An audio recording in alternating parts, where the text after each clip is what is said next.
It's almost kind of pointless to talk about Ponyo, seeing how I've done a whole entire Nostalgia Critic review dedicated to it. But let's take a quick look anyway, because this time we won't have any jokes or anything, just a straightforward honest opinion.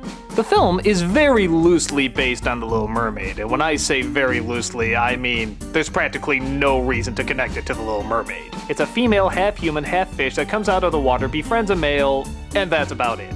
Everything else is completely 100% different. It has less to do with The Little Mermaid than, well, The Little Mermaid. Ponyo is an enchanted fish who comes from a magical man named Fujimoto, played by Liam Neeson. One day she decides to go exploring and comes across a boy playing in the sea. As she becomes more and more human, the boy and her start to form a very strong relationship. The longer she stays human and out of the sea, the more it seems to throw the world out of whack. And I mean really out of whack. Towns are suddenly put underwater, the moon is about to crash into the earth, it suddenly gets totally insane. But you almost wouldn't notice it, seeing how totally calm and relaxed everybody seems to be. Yeah, so their houses are underwater, big deal. You know what? It's a good day for a picnic.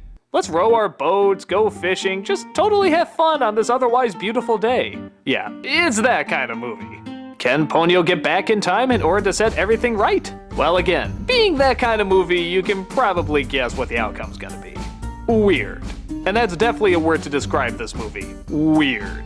It's still charming and really likable, but it is weird. The funny thing about it is that even though there is a lot of surreal imagery, that's not what's so strange about it. The strangeness really does just lie in the story. You couldn't predict the reactions or the choices that these characters make, or the outcomes that they produce.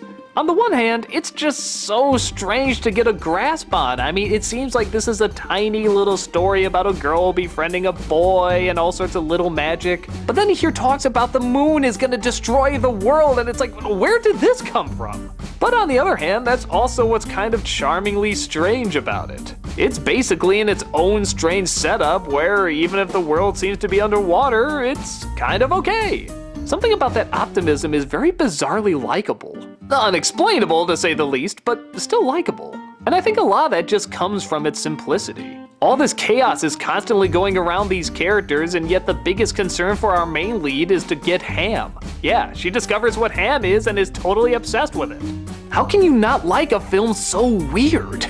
Even the art style seems a lot simpler compared to other Miyazaki movies. But I don't mean that in any way to insult it, I think that's just the style. It's drawn much more like a kid's book, and it's kind of told in that way too. Well, for the most part. Again, the complications of the plot are really, I don't want to say lazy, but not really needed. But then again, maybe that's the point of it. Maybe it is meant to just exist in this world where this extreme simplicity and this extreme complicated batshit insane plot can exist together and just sort of create its own weird setup.